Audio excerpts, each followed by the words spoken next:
Some relationships that you're in are toxic and unhealthy relationships. And how you know? You got to look at the actions, you got to look at the behavior, you got to look at the things that's going on. And so why am I talking about this? Because if you're in a relationship with an individual and you have to constantly reassure them of certain things, whether it's you being faithful or you doing, you loving them or you doing whatever, and I'm just going to use that as an example, then that person is showing you that internally that they're lacking something. There's something that's missing inside of them. And so it's going to be a constant state of contention. And at some point throughout that process, you're going to get sick and tired of it. You're going to get fed up with dealing with a person that you have to constantly build up, and you got to encourage them. And it's because you're pouring so much into this individual.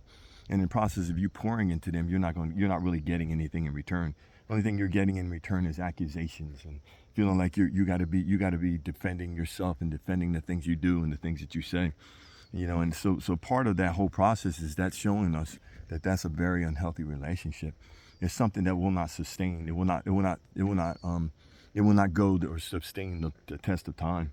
And part of the problem with all of this, and why I'm talking about this, is because I'm on the subject of the subconscious mind, and certain things that people have concerning the way they feel, the way they think, the way they feel about themselves, how confident they are, so on and so forth. Those things are in their subconscious mind. There's nothing that you can do. I don't care what you do. I don't care to what extent. I don't care what you buy. I don't care what you say. There's nothing that you can actually do to change that person's self-image.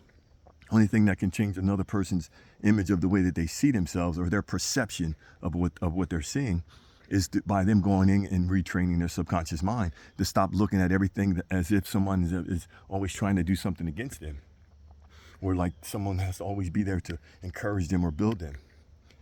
That's an unhealthy state to be in. And so if you want to get past this stage and get yourself to a healthier place in your relationships, then my suggestion is DM me down in the comments and say help. And in the process of sending that, what I'll do is I'll send you a link to a 3-day event that I'm doing the 11th, 12th, and 13th, where I'm dealing with the subconscious mind. And part of that, why it's important, is because when you're ready to deal and get in different relationships, and your money to look different and to be less the ups and downs and less of the fears and the doubts, and then this program would be something that would probably would be beneficial for you. So like I always say, again, this is Arnold Austin. I'm a certified coach. Like I always say, I believe in you, but you got to believe in yourself. Thanks. Talk to you soon.